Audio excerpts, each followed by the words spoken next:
আসসালামু আলাইকুম। সবাই কেমন আছেন? আশা করি সবাই ভালো আছেন। আজ আপনাদের জন্য নিয়ে এসেছি গল্পের দ্বিতীয় পর্ব। আশা করি গল্পটি আপনাদের ভালো লাগবে। তাহলে চলুন শুরু করা যাক। ঠোঁটে কখনো লিপস্টিক দেবে না। আমি নিজেকে কন্ট্রোল রাখতে পারি না। আমি চাই না আমি ছাড়া তোমাকে এভাবে কেউ দেখুক। হঠাৎ ওর কপালের দিকে তাকিয়ে আমার রাগ আরো বেড়ে যায়। আমার চোখ আবারও রক্তবর্ণ ধারণ করে। আমি দিক বেদিক না দেখে নীরার রক্তাক্ত হাত আবারও পেছনের দিকে ঘুরিয়ে দেয়ালের সাথে চেপে ধরে বললাম, কপালে টিপ দেওয়া হয়েছে? কলেজে পড়ো, অথচ এটা জানো না মুসলমানদের কপালে টিপ দেওয়া জায়েজ না। জানবে কি করে? আমার তো মনে হয় না তুমি কোনো দিন হাদিসের বইয়ের পাতা উল্টিয়ে দেখেছো। তোমার হাব ভাব আর চলাফেরা দেখলেই বোঝা যায়। এই বলে আমি নীরের কপাল থেকে টিপ তুলে নেই। তারপর টিস্যু দিয়ে ঠোঁট মুছে দেই, চোখের কাজল তুলে দেই, হাতে থাকা বাকি চুড়িগুলো খুলে নেই। চুড়ি খোলার সময় নীরা চোখ বন্ধ করে রাখে, কারণ আগে কিছু চুড়ি ভেঙে গেছে, তাতেই হাতের কিছু কিছু জায়গা কেটে গেছে। আমি পকেট থেকে রুমাল বের করে ছিঁড়ে দুই টুকরো করলাম। তারপর দুই হাতে খুব যত্ন করে বেঁধে দিলাম। আমার কাণ্ড দেখে নীরা অবাক হয়ে তাকিয়ে আছে। আমি বললাম, চুলটা বেঁধে নাও। নীরা কোনো রকম চুল বেঁধে নেয়। নীরা জানে আমার কথা না শুনলে কপালে দুঃখ আছে, তাই চুলে হাত খোপা করে নেয়। আমি বললাম, এখন গিয়ে মায়ের কাছে কাছে থাকবে, একা কোথাও যাবে না, কোনো ছেলের সাথে কথা বলবে না, আমি কিন্তু এখানেই আছি, বুঝলে? নীরা বলে, এই বলে নীরা যেতে লাগে। আমি আবার নীরাকে জড়িয়ে ধরে কপালে কিস করে বললাম, এবার যাও। আমার কথা শুনে নীরা চলেই যাচ্ছিল। আমি পেছন থেকে ডেকে বললাম, আর হ্যাঁ, এসব কি করে হয়েছে কেউ জিজ্ঞেস করলে বলো আমি ওয়াশরুমে পড়ে গেছি। নীরা আমার কথা শুনে থমকে দাঁড়ায়, তারপর আমার দিকে তাকিয়ে বলে, মিথ্যে বলবো? আমি বললাম, তাহলে সত্যিটা বলো যে আমার হাজবেন্ড এসব করেছে। কি আছে সেই সাহস? এই কথা শুনে নীরা আর কিছু বলে না, চলে যায়। এদিকে নীরার মা নীরাকে দেখে বলে, কিরে একা একা কই ঘুরছিস? আর এসব কি? তোর সাজগোজ সব মুছে ফেলেছিস কেন? এই, তোর ঠোঁটে কি হয়েছে রে? এমন রক্ত জমাট হলো কি করে? আর তোর হাতের চুড়ি ভাঙলো কি করে? কি হয়েছে সত্যি করে বলতো। নীরা মায়ের এমন সন্দেহজনক কথা শুনে কিছুটা ঘাবড়ে যায়। তারপরও নিজেকে ঠিক রেখে বলে, আরে তেমন কিছু না, ভারী ভারী লাগছিল, তাই এগুলো ধুয়ে ফ্রেশ হওয়ার জন্য ওয়াশরুমে গিয়েছিলাম। সেখানেই পা পিছলে পড়ে যাই, তাই হাতের চুড়িগুলো ভেঙে গেছে, ঠোঁটেও বাড়ি খেয়ে ব্যথা পেয়েছি।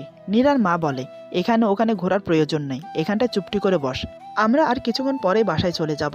বিয়ে বাড়িতে উপস্থিত সবাই কেমন দৃষ্টিতে যেন তাকাচ্ছে নীরার দিকে। জানি না সবার মনে ওকে নিয়ে কি চলছে। নীরা বিয়ে বাড়িতে আর কারোর সাথেই কথা বলেনি। ও জানে যখন তখন ওর ঘাড় মটকে দেব আমি। এদিকে আমাকে আর নীরাকে একই রুমে প্রবেশ করতে আমার বোন দেখে ফেলে। আমি যখন ওর কাছে আসি তখন তিশা আমাকে বলে, ভাইয়া মেয়েটা কে ছিল রে? আমি বললাম, কই কোন মেয়ে? তিশা বলে, আমার ভাবি নাকি? আমি বললাম, তিশা বলে, আমার কিন্তু অনেক পছন্দ হয়েছে, কিউটের ডাব্বা, কিন্তু যাওয়ার সময় দেখলাম রঙিন আর আসার সময় সাদা কালো, কাহিনী কি ভাই? আমি বললাম, তোর এত কাহিনী জানতে হবে না। তিশা বলে, তাহলে কিন্তু সবাইকে বলে দেব। আমি বললাম, না রে বোন আমার, তোর কষ্ট করতে হবে না, আমিই বলে দেব। তিশা বলে, যাই হোক ভাই, ভাবি কিন্তু খুব মিষ্টি। আমি বললাম, হয়েছে, আর বলতে হবে না, চলো বাসায় যাই। এদিকে নীরা বাসায় ঢোকার সাথে সাথে আম্মু আম্মু বলে ডাকতে থাকে। নীরার মা বলে, কিরে চেঁচাচ্ছিস কেন? নীরা বলে, তুমি সত্যি করে বলো তো, আজ আমাকে ওই বিয়েতে কেন নিয়ে গিয়েছিলে? নীরার মা বলে, এটা কেমন কথা, বিয়েতে মানুষ কেন যায়? নীরা বলে, একদম মিথ্যে বলবে না। পিয়াস নামের ছেলেটা কেন বলল যে ওর সাথে নাকি আমার বিয়ে হবে? নীরার মা বলে, ঠিকই তো বলেছে ছেলেটা, খুব ভালো, বিদেশ থেকে পড়াশোনা কমপ্লিট করেছে, এখন বাবার কোম্পানিতে বসবে। তোকে ওদের পরিবারে খুব পছন্দ ছিল, আজ ছেলেও হ্যাঁ করে দিয়েছে। সামনের বুধবারে তোদের এঙ্গেজমেন্ট, তোর বাবা সব ঠিক করে ফেলেছে। নীরা শুনে তো মাথায় হাত, বলে কি মা, সবকিছু পাকাও করে ফেলেছে? নীরা বলে, মানে কি এসবের? আমি যদি জানতাম তোমাদের মনে এসব আছে, আমি জীবনেও যেতাম না, আমি ওকে বিয়ে করতে পারবো না। নীরার মা অবাক হয়ে বলে, কেন পারবি না শুনি? পিয়াস কোন দিক দিয়ে খারাপ আমাকে বল। নীরা বলে, ওকে আমার পছন্দ হয়নি। নীরার মা বলে, একদম মিথ্যে বলবি না, কত মেয়ে পিয়াসকে বিয়ে করার জন্য লাইন লাগিয়ে আছে জানিস? নীরা মনে মনে বলে, তুমি জানো না মা, ওই গুন্ডারা এই কথা জানতে পারলে আমাকে কুচি কুচি করে খাবে। নীরা মাকে বলে, তাই বলে তুমিও আমাকে সেই লাইনে দাঁড় করিয়ে দিতে পারো না, আমারও একটা মতামত আছে।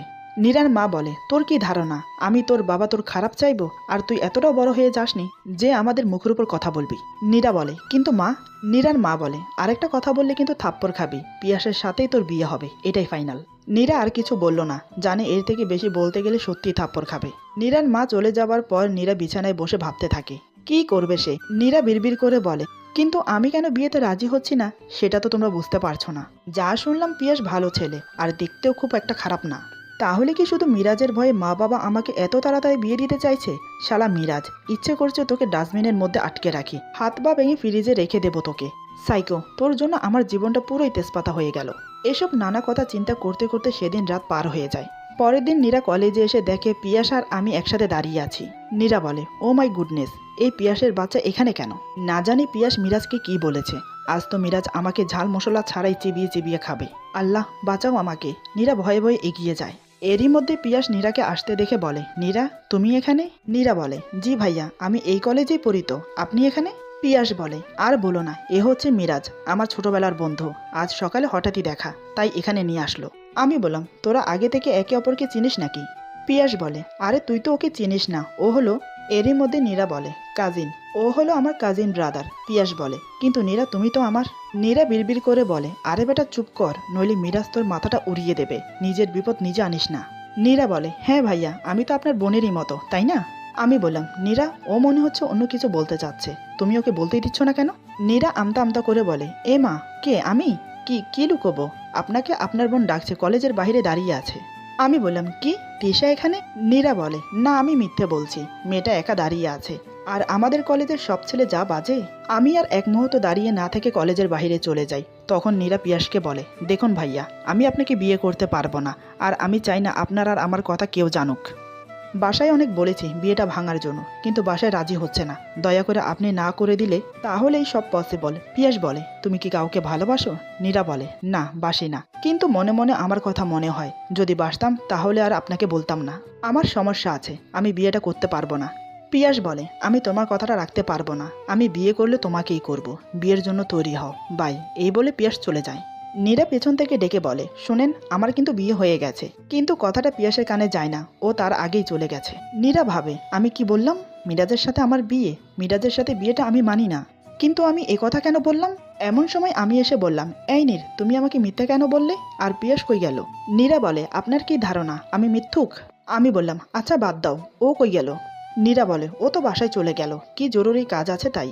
আমি বললাম, নীর পাখি? নীরা মনে মনে বলে, উফ, এই ছেলেটা আমাকে এই নামে কেন ডাকে? আমার যে এই নামটা শুনলে বুকের ভেতর ধুক করে ওঠে। নীরা বলে, কি? আমি বললাম, তুমি কি আমার কাছে কিছু লুকোচ্ছ?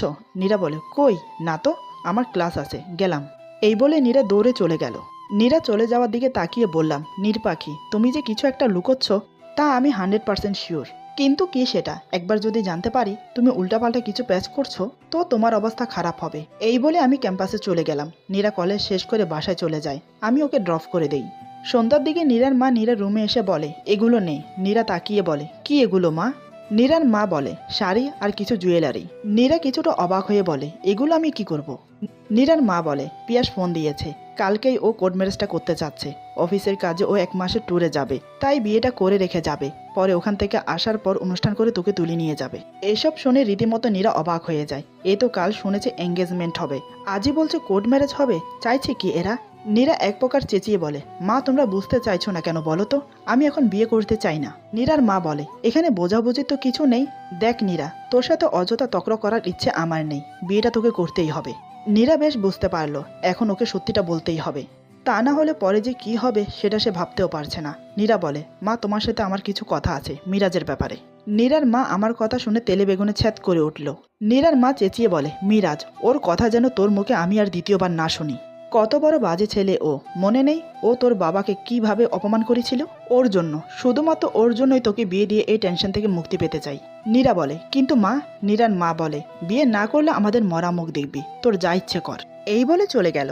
নীরা মা চলে যাওয়ার পর বলে, তুমি বুঝছো না মা, মিরাজ যদি জানতে পারে আমাদের সবার অবস্থা খারাপ করবে, আমাকে তো মেরেই ফেলবে। সেদিন আমাকে দিয়ে বিয়ের ব্যাপারে সাইন করিয়ে নিয়েছে, এত সহজে ছাড়বে না। ওর সব পাগলামো দেখতে দেখতে আমিও একটু একটু করে দুর্বল হয়ে পড়ছি, কিন্তু আমার জন্য তোমাদের মান সম্মানের কোনো ক্ষতি হতে দেব না, বিয়েটা করব আমি। এভাবে নানান ভাবনা চিন্তার মাঝে রাত কেটে যায়। আজ বিকেলে নীরা আর পিয়াসের কোর্ট ম্যারেজ। এদিকে নীরাকে কলেজে না দেখে আমি নীরার খোঁজ নিতে বের হলাম, কিন্তু নীরার বাড়িতে খোঁজ নিয়ে জানতে পারি ওরা সকালে নাকি কোথাও বেড়াতে গেছে। ব্যাপারটা মোটেও ভালো লাগলো না আমার।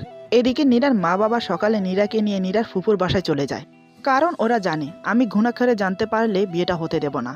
আগের বারে যেমন করেছিলাম, হ্যাঁ এর আগেও নীরাকে বিয়ে দেওয়ার চেষ্টা করেছিল আমার হাত থেকে বাঁচাতে, কিন্তু পারেনি, তাই এত গোপনীয়তা। এদিকে নীরাকে আজ লালপরি সাজানো হয়েছে। নীরা আয়নার সামনে দাঁড়িয়ে নিজেকে দেখছে, লাল বেনারসি, লাল চুড়ি, লাল টিপ, লাল লিপস্টিক। লিপস্টিকের কথা মনে পড়তেই নীরা সেদিনের কথা মনে পড়ে যায়। সাথে সাথে নীরা চোখ বন্ধ করে, আমি ঠোঁটে কিস করছি সেটা অনুভব করতে থাকে। এমন সময় নীরার মা এসে বলে, বাহ, আমার মেয়েটাকে তো বেশ লাগছে। মাশাআল্লাহ, আজ পিয়াস চোখ সরাতে পারবে না তোর থেকে, কারো নজর যেন না লাগে। কিন্তু নজর তো লেগেই গেছে মিরাজ নামের কুনজরের। দেখবি মা, তুই অনেক সুখী হবি, পিয়াস তোকে অনেক সুখে রাখবে। এরপর কোর্টে নীরা আর পিয়াস পাশাপাশি চেয়ারে বসে আছে। পিয়াস অপলক চোখে নীরাকে দেখছে। নীরা বেশ বুঝতে পারছে পিয়াস ওর দিকে তাকিয়ে আছে, আর থাকবে নাই বা কেন। এত সুন্দরী মেয়ে যার পাশে বসে আছে সে না তাকিয়ে থাকতে পারে? কিন্তু আমি ওকে এভাবে সাজতে বারণ করেছিলাম। আমার কথা মনে আসতেই নীরার বুকের মধ্যে মোচড় দিয়ে ওঠে। যেভাবেই হোক, বিয়ে তো হয়েছে ওদের। নীরা বারবার দরজার দিকে তাকাচ্ছে, কিন্তু আমি আসছি না দেখে ওর মন খারাপ করছে। নীরা মনে মনে ভাবে, আচ্ছা আমার কেন ওর জন্য মন খারাপ লাগছে? আমি তো চাইছিলাম ও যেন আমার জীবন থেকে চলে যায়, আর যা হয় ভালোর জন্যই হয়, আমি আর এর কথা ভাববো না। এসবই ভাবছে মনে মনে নীরা। এদিকে কোর্টের সব ফর্মালিটি শেষ, এখন শুধু পিয়াস আর নীরার সই বাকি। এদিকে নীরার হার্টবিট যেন বেড়েই চলছে, মনে হচ্ছে প্রাণটা এখনই বের হয়ে যাবে। এরই মধ্যে পিয়াস সই করে ফেলেছে, এখন নীরার পালা। নীরাকে অনেকবার সই করার জন্য বলেও যখন সই করছে না, তখন এই নীরার মা নীরার কাছে গিয়ে মাথায় হাত বুলিয়ে বলে, সইটা করে দে মা, এতে তোরই ভালো হবে। মায়ের কথা শুনে নীরা কান্না করে দেয়। কাপা কাপা হাতে কলমটা তুলে পেপারে সাইন করতে নেয়। নীরা সইটা করতে শুরু করে, ঠিক তখনই কেউ পেপারটা টান দিয়ে নিয়ে নেয়। নীরা তাকিয়ে দেখে আমি ভয়ানক দৃষ্টিতে নীরার দিকে তাকিয়ে আছি। চোখ দুটো লাল টকটকে হয়ে গেছে আমার। এমনও তো অবস্থায় আমাকে দেখে নীরার পুরো শরীর ঠান্ডা হয়ে গেল। ভয়ের চোটে নীরা কিছু বলতে যাবে, ঠিক তখনই আমি নীরার গালে কষি একটা থাপ্পড় মারি। পেপারটা টুকরো টুকরো করে ছিঁড়ে নীরার মুখের উপর ছুঁড়ে ফেলে দিলাম। পিয়াস বলে, কি করলি ভাই এটা তুই? নীরার মা বলে, এই বেয়াদব ছেলে, তুমি এখানে কি করে এলে? হ্যাঁ, সাহস কি করে হয় আমার মেয়ের গায়ে হাত তোলার? আমার মেয়ের জীবনটা নষ্ট না করে তুমি শান্ত হবে না? বেরিয়ে যাও এখান থেকে। তারপর নীরার বাবার দিকে তাকিয়ে বলে, নীরার বাবা, বের করে দাও এই ছেলেকে। এমন সময় ৮-১০ জন ছেলে এসে নীরার মা বাবা এবং পিয়াসের মা বাবার সবার পিছনে এসে দাঁড়ায়। পিয়াস বলে, মিরাজ, কি করছিস তুই এসব? আজ আমার বিয়ে, তুই এই সিন ক্রিয়েট করছিস কেন? নীরাকে তুই আগে থেকে জানতিস? আমি পিয়াসের কথা শুনে নীরার দিকে অগ্নি দৃষ্টিতে তাকাই। নীরা ভয় পেয়ে চেয়ার থেকে উঠে আমার হাত থেকে একটু দূরে গিয়ে গুটিসুটি মেরে দাঁড়ায়। নীরার মা বলে, ও কি বলবে তোমাকে? সেই কলেজের প্রথম দিন থেকে আমার মেয়েটার পিছনে পড়ে আছে। অন্য জায়গায় বিয়ে ঠিক করেছিলাম, তাই সবার সামনে নীরার বাবাকে যা নয় তাই বলে অপমান করেছে। বাজে ছেলে একটা। বাবা মার কোনো শিক্ষা নেই, তা না হলে কারো ঘরের মেয়ের সাথে এমন করতে পারে? এতক্ষণ ধরে একের পর এক কথা সহ করে যাচ্ছিলাম, আর পারলাম না। আমি বললাম, আপনি আপনার মেয়েকে কি শিক্ষা দিয়েছেন বলুন তো? প্রথম স্বামী থাকাকালীন অন্য কাউকে বিয়ে করে, এ কেমন শিক্ষা? আমার মুখে এ কথা শুনে সবাই অবাক হয়ে আমার দিকে তাকিয়ে আছে। নীরার মা অবাক হয়ে বলে, মানে কি বলতে চাচ্ছ? আমি বললাম, নীরা আপনার ঘরের মেয়ে ছিল 3 দিন আগে, এখন ও আমার স্ত্রী আইন মতে, ও আমার বিয়ে করাবো, এই দেখেন প্রমাণ। এই বলে বিয়ের ব্যাপারটা সবার সামনে মেলে ধরলাম। নীরার মা বলে, নীরা, এই ছেলেটা যা বলছে তা কি সত্যি? নীরা বলে, মা আসলে। নীরা পুরো কথা শেষ করতে পারে না, তার আগেই নীরার মা নীরাকে ঠাস ঠাস করে 2টো থাপ্পড় মেরে দেয়। নীরার মা বলে, আগে যদি জানতাম তোর জন্য আমাদের মান সম্মান ধুলোয় মিশে যাবে, তাহলে তোকে আতুর ঘরে গলা টিপে মেরে দিতাম। এবার নীরা কেঁদে কেঁদে বলে, মা তুমি বিশ্বাস করো, আমি পেপারে সই করতে চাইনি, উনি আমাকে জোর করে আবার কথা শেষ করতে দেয় না। তার আগেই নীরার মা বলে, জোর করে কিভাবে কাউকে সই করানো যায়? আমাকে বোঝাতে আসবি না। এতক্ষণ পিয়াস সব দেখে যাচ্ছিল, এবার আর চুপ থাকতে পারলো না। পিয়াস বলে, দেখ ভাই, নীরা তোর সাথে থাকতে চায় না, তাই আমাকে বিয়ে করার সিদ্ধান্ত নিয়েছে। তোদের বিয়েটা তো আর এমনভাবে হয়নি, তুই আইনিভাবে নীরাকে ছেড়ে দে, আমি ওকে বিয়ে করব।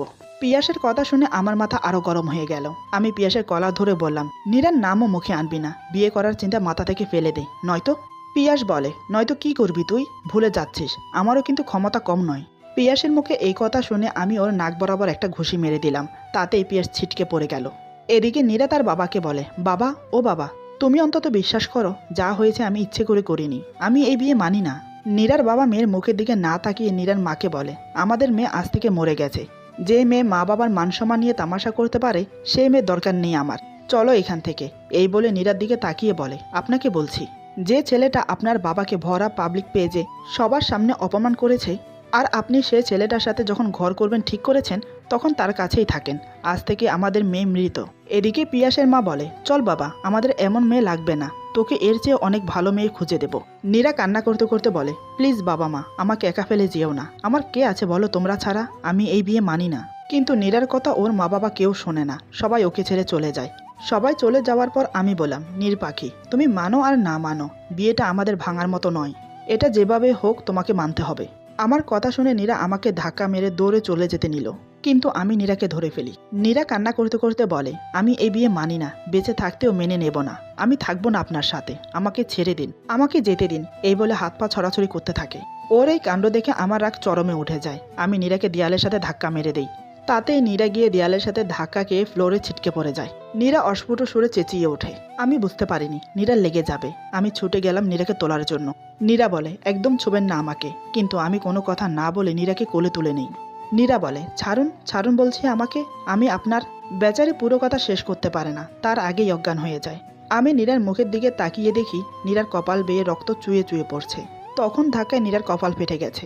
আমি বললাম, এই নীর পাখি, এই নীর কথা বলো। নীর, কেন যে তুমি আমার রাগটা উঠাও? তাতে ক্ষতি তোমারই হয়, বোঝো না কেন? তোমাকে ছাড়া আমি থাকতে পারবো না। এই বলে আমি আর দেরি না করে নীরাকে হাসপাতালে নিয়ে যাই। সেখানে নীরাকে ডাক্তার দেখিয়ে আমাদের অন্য একটা বাড়িতে নিয়ে যাই। সেখানে আমি একাই থাকি। আমি আমার মা বাবার সাথে থাকি না, কারণ নিজের মায়ের সংসারে অন্য মহিলাকে আমি সহ করতে পারি না। যাই হোক, নীরার যখন জ্ঞান ফিরে তখন সে নিজেকে বিছানায় দেখতে পায়। রুমটা খুবই অগোছালো। পুরো রুমে নীরার ছবি ঝোলানো। নীরার বুঝতে বাকি থাকে না যে এটা আমার রুম। আস্তে আস্তে সে চারিদিকে দেখতে লাগলো, কোথাও আমাকে দেখতে পেল না। সে খুব কষ্ট করে উঠে রুম থেকে বের হয়ে মেন ডোর খুলে বাসা থেকে পালিয়ে গেল। কিন্তু রাস্তায় এসে আর কিছু চিনতে পারে না। নীরা বলে, আল্লাহ, কোন রাস্তা এটা? আমি তো কিছুই চিনতে পারছি না, কোন দিকে যাব? উফ, মাথাটা মনে হচ্ছে ছিঁড়ে পড়ে যাবে, এতটাই মাথা ব্যথা করছে। নীরা রাস্তায় দৌড়াতে থাকে, কিন্তু কোনো বাড়ি ঘর গাড়ি কিছুই দেখতে পায় না। কারণ আমি যেখানে থাকি সেটা শহর থেকে অনেক দূরে, তার আশেপাশে কোনো বাড়িঘর নেই। দিনের বেলা গাড়ি দেখা গেলেও রাত্রে তো কোনো পোকাও দেখা যায় না। প্রায় ঘন্টাখানিক দৌড়ানোর পর সামনে একটা গাড়ি আসতে দেখতে পেল। নীরা গিয়ে তাদের কাছে সাহায্য চাইল। নীরা বলে, please help me, save me please. আমার জানা সত্ত্বে এখানে কোনো গাড়ি আসে না রাতে, যদি না কেউ লং ড্রাইভে বের হয়। নীরার সৌন্দর্য আর ফিগার দেখে গাড়ির ভেতরে থাকা 4টা ছেলে একে অপরের চেহারা দেখতে লাগলো। তাদের মুখে একটা পৈশাসিক হাসি ফুটে উঠল। গাড়ি থেকে 4টা ছেলে নেমে এলো। তারা লুবাতর দৃষ্টিতে নীরার দিকে তাকালো। একম ছেলে বলে, কি প্রবলেম বেবি, আসো দেখি। দ্বিতীয় ছেলে বলে, ভয় পাচ্ছ কেন? আমরা তোমার সব সমস্যা সমাধান করে দেব। নীরা ওদের মতলব বুঝতে পেরে বলে, আমার কোনো হেল্প লাগবে না। এই বলে দৌড় দিতে যাবে, অমনি তৃতীয় ছেলেটি নীরার হাত ধরে ফেলে। তৃতীয় ছেলেটি বলে, তোমার না লাগলেও আমাদের লাগবে বেবি। এমন সময় আমার গাড়ি এসে থামে নীরার সামনে। আসলে আমি বাথরুম থেকে বের হয়ে দেখি নীরা নেই, আর মেন দরজাও খোলা। আমি ভালোভাবেই বুঝতে পারি নীরা পালিয়েছে। তাই আমি গাড়ি নিয়ে বেরিয়ে আসি। এসে দেখি নীরার হাত ধরে কেউ টানাটানি করছে। আমি গাড়ি থেকে নামতেই নীরা ছেলেটার হাত ছাড়িয়ে দৌড়ে এসে আমাকে জোকের মতো জড়িয়ে ধরে। এরই মধ্যে আমার লোকেরা এসে 4জন ছেলেকে পিটাতে শুরু করে। আমার সাথে সবসময় 4-5টা ছেলে থাকে। আমি নীরাকে ছাড়ানোর চেষ্টা করি, কিন্তু ছাড়াতে পারি না। নীরা যেভাবে আমাকে ধরে কান্না করছে, এতে আমার খুব কষ্ট হচ্ছে। আমি নীরাকে জোর করে ছাড়িয়ে গাড়িতে বসাই, তারপর বাসায় নিয়ে আসি। বাসায় এনে বিছানায় বসিয়ে দেই। আমি নীরার সামনে পানির গ্লাস এগিয়ে দেই, কিন্তু নীরা সরিয়ে দেয়। এতে আমার মাথা খারাপ হয়ে যায়। পানির গ্লাসটা শরীরের সমস্ত শক্তি দিয়ে ফ্লোরে আছাড় মারি। আমি বললাম, তুমি কি ভাবো নিজেকে? হ্যাঁ, আমার কাছ থেকে পালানোর সাহস কি করে হয় তোমার? সাহস কি করে হয় অন্য কাউকে বিয়ে করার? নীরা বলে, আমি এই বিয়ে মানি না। আমি বললাম, তুমি মানো আর না মানো, তোমাকে আমার সাথেই থাকতে হবে। নীরা বলে, আমি আপনার সাথে থাকার চেয়ে মরে যাওয়া পছন্দ করব। আমি বললাম, এতটাই অপছন্দ করো আমাকে? আমি এতটাই খারাপ? আমাকে কি ভালোবাসা যায় না? আমি যে অনেক ভালোবাসি তোমাকে, প্লিজ আমাকে ভালোবাসো নীর পাখি, প্লিজ। নীরা বলে, আমি আর কতবার বলবো আমি আপনাকে ভালোবাসি না, বাসি না, বাসি না, আর কোনোদিন বাসবও না। I just hate you, just hate you. আমি নীরার কথা শুনে আর নিজেকে কন্ট্রোল করতে পারলাম না। নীরাকে বিছানার সাথে চেপে ধরে বললাম, ভালোবাসলেও তোকে আমার সাথে থাকতে হবে, আর ভালো না বাসলেও থাকতে হবে। নীরা বলে, আমি থাকবো না আপনার কাছে, আমি কালকেই চলে যাব। ওর কথা শুনে আমার মাথায় রক্ত চেপে যায়। আমি হিতাহিত জ্ঞান শূন্য হয়ে পড়ি। নিজের রাগ আর সম্বরণ করতে পারছি না। হঠাৎ আমি নীরার চুল মুঠি করে ধরি। তারপর নীরার ঠোঁটে গলায় পাগলের মতো কামড়াতে থাকি, সাথে ছোট ছোট কিস করতে থাকি। আমি নীরার উপর ঝুঁকে না থেকে ওর উপর শুয়ে পড়ি। তারপর আমার ইচ্ছে মতো ওর চুলের মুঠি ধরে ঠোঁটে গলায় বুকে ছোট ছোট কিস আর মাঝে মাঝে কামড়াতে থাকি। আমি যেন এতেই আনন্দ পাচ্ছি। হঠাৎ নীরা ব্যথায় ছটপট করতে থাকে, বারবার বলছে, আমাকে ছেড়ে দিন প্লিজ, আমার লাগছে। কে শুনে কার কথা তখন? তখন তো আমার মাথায় রক্ত চেপে গেছে। আমি নীরার সাথে কি করছি সেটা আমি নিজেও জানি না। নীরা আমাকে হাতে বাধাও দিতে পারছে না, কারণ আমি তার হাত দুটো শক্ত করে বিছানার সাথে চেপে ধরেছি। আমার সামনে নীরা কিছুই না। আমার মতো সুটাম বলিষ্ঠ দেহধারী যুবকের সামনে নিতান্তই ছোট নীরা। না সে আমার সাথে গায়ের জোরে পারবে, না সে আমাকে ধাক্কা মেরে 1 ইঞ্চি সরাতে পারবে। তারপরও নিজেকে ছাড়ানোর চেষ্টা করে যাচ্ছে, কিন্তু পারছে না। হঠাৎ নীরা যা করে তার জন্য আমি একটুও প্রস্তুত ছিলাম না। তৎক্ষণাৎ আমার সম্বিত ফিরে। তখন আমি বুঝতে পারি রাগের মাথায় আমি কি করেছি, এখন আমার কি করা উচিত। কিন্তু নীরা তারপরও দমল না। সে যা বলে তাতে আমি আরো আশ্চর্য হয়ে যাই। এরপর যা হলো। আজকের গল্প এখানে সমাপ্ত। গল্পের বাকি অংশ পেয়ে যাবেন আগামী পর্বে। আশা করি গল্পটি আপনাদের ভালো লাগবে। তাহলে সবাই ভালো থাকুন, সুস্থ থাকুন। আল্লাহ হাফেজ।